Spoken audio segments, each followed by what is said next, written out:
Welcome to this Digital Skills in the Workplace unit, keeping yourself and others safe when using digital devices. The aim of this unit is to understand the importance of protecting personal data and devices. You will also learn how to use equipment in line with health and safety legislation. There are 3 learning outcomes for this unit. 1. Understand how to protect data and devices. We will explain the potential threats to personal data and how to identify these threats. 2. Understand how organizational data and information is protected. You will learn the legislation related to the protection of personal data and the steps a business takes to protect their data. We will also show you how to report breaches of security. 3. Understand how to use equipment safely in line with health and safety legislation. We will outline relevant health and safety legislation and risks concerning working with digital equipment. Ready to be spooked? No, we're not talking about ghosts. In fact, in this episode, we're going to talk about personal data. We all like to think our data is safe, but how safe is it really? The definition of personal data is any information that can be used to identify a living individual. This can include your name, address, email, identification card number, bank account details, or even records on where you've been. Every one of us has a trail of information that we leave behind when using the internet.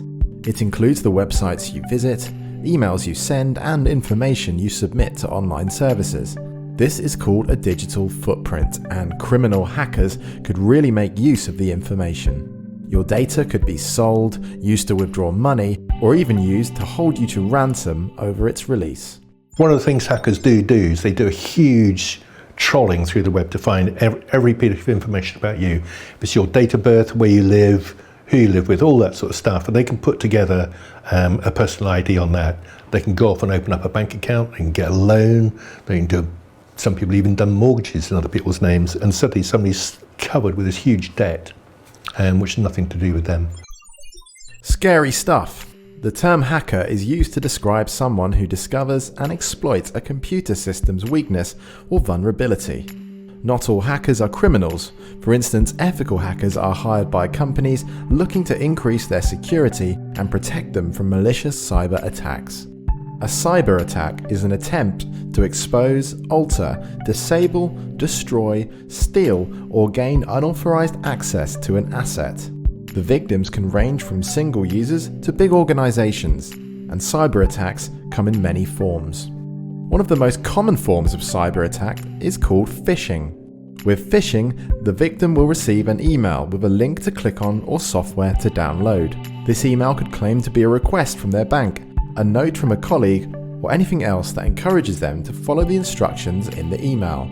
Phishing emails range from notices about resetting your password to elaborate plots involving a Nigerian prince. This is known as the advance fee scam and still rakes in over £600,000 a year. Phishing is so common that nearly 1/3 of all data breaches involve this kind of attack. Some phishing emails want you to download malware, short for malicious software. Put simply, malware is any piece of software that was written with the intent of damaging devices and stealing data. There are many different types of malware. Viruses, which attach themselves to your files and spread uncontrollably, deleting or corrupting files. Trojans, these are disguised inside legitimate software. These tend to act discreetly and create holes in your security for other malware to get in. Ransomware locks down your computer and your files and threatens to erase everything unless you pay a ransom. Being aware of suspicious links will help keep your device secure, but in some cases, even the actual Wi-Fi network you are connected to can be used in a cyber attack. A phone will keep talking to every Wi-Fi signal it'll find automatically. It'll just do this constantly. And you'll find, if you just walk into Norwich one day or centre of a local town, you'll find your phone is hooked onto a Wi-Fi. You never asked it to, but it's done it for you. All the Wi-Fi, being free, is open. It's in clear text. So if I actually sat in a cafe, can I borrow your Wi-Fi? Yep. It's fine. It's free. It's great. Free. It's clear text, and I could sit in the cafe as well with a device called a Pineapple. I could actually watch what they're doing. I could actually snip their conversation, their digital conversation in half, and take over his end. Silly example, the bloke sitting at a cafe, he's got a Wi-Fi, he's got his cup of coffee and a sandwich, and he's just checking his bank account. I could be sitting in a cafe with a Pineapple connected to my laptop in a business suit, having a cup of coffee, doing nothing. That'll go beep, it's got a connection. I can actually put my laptop on, I can see what he's doing, and I can just tell it to stop his side of it. I've taken over. And by now, the person has actually connected to the bank, he's put his password in, he's done his 15-character code, he's done this, this, and this, memorable names, all that, and he's actually convinced the bank it's him. So the bank's gone, fine, there's all your accounts. I've now snipped him off and become him. So I'm actually in his bank account. Fantastic. Pay for a car, pay for anything. So free Wi-Fi is always a huge worry point. So, if you're out in public, think twice about connecting to a public Wi-Fi network. And if you must, avoid logging into online banking and other services that could be used against you.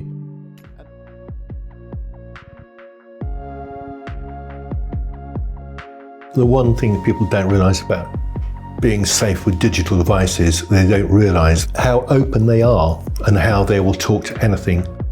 The phone is the classic thing. It wants to talk to everything and anybody. So a phone will keep talking to every Wi-Fi signal it'll find automatically. It'll just do this constantly. For instance, you're at home and you've got a Wi-Fi called home or whatever. If it finds another one called home somewhere else, it goes click. Well, I know this one. It's safe and I'll connect to that. People don't realise that digital data is transmitted in open clear text. In open clear text, I don't actually need to have anything clever. I can go and sit with a laptop and see what they do, because I can actually communicate with a Wi-Fi point there, and I can go up to that Wi-Fi point and down to theirs. It's easy to do. People just don't realise how open their stuff is. And I think if people did realise, they'd probably take a lot more care.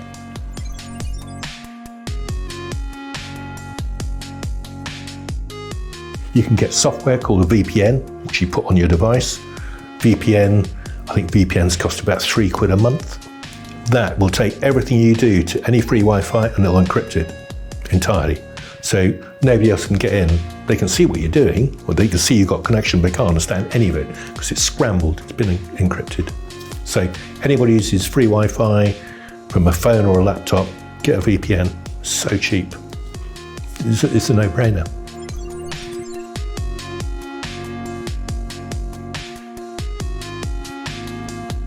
You can never be 100% secure. There's no chance. People are steps ahead of us everywhere. All you can do is do your best and take lots of care and use common sense, really. Hackers are dressed up old-fashioned con men. They used to do really well in the 20s and 30s and 40s, selling snake oil and things like that, promise you the earth. It's exactly the same these days, just electronic versions. If it's something on a screen or on your phone that looks fantastic, I can't believe that. You can't believe it. You really can't. It's rubbish.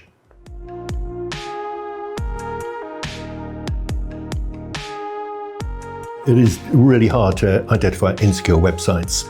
It's very easy to have a website get cloned, and within that clone, they'll change one of the characters somewhere in that address. They'll register a domain with exactly the same name as the original website, but there might be a slightly different spelling. It'll be an e-umlaut or just a slightly different bit of code, which makes them totally different domains. And to human eye, you never really read it. You just look at the screen and go, oh, that's what I want. And you're on a dodgy site.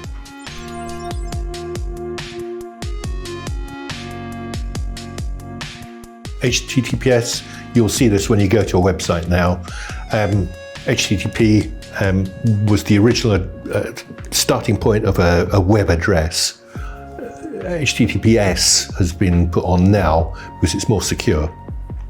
It's really the quick, easy answer. Anybody who uses a browser You can get a thing called a plugin for that browser. So if you've got a website address and an old email and it's HTTP something, these plugins that you've actually added to your browser on your laptop or whatever will actually force it to go to the HTTPS site and not go to HTTP. And if it can't find it, I won't go there. It just makes browsing a little bit more secure.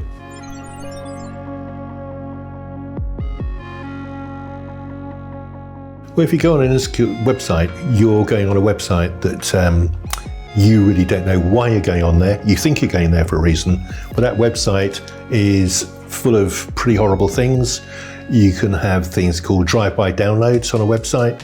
The mere fact you've gone to that website, it's actually shoving all this stuff onto your computer, which are little bits of code that will allow hackers to get into your machine later on, or even there and then. They'll put everything on. They'll put a bit of ransomware on there, a bug. You know, if you go to an insecure website, you can imagine you're a corporate businessman or just a normal businessman. You've got a laptop running. You've got an insecure website. You've got a load of stuff downloaded to your laptop. Fine. It didn't do you any damage. You didn't see anything happening. But you take it back to the office, plug it in, and it's gone whoopee. Here we are, massive network, and bugs and worms will come out. You know, it's just unbelievable. And you never see it. You would never know. Might be a bit slow, but that's it. Frightening stuff, really.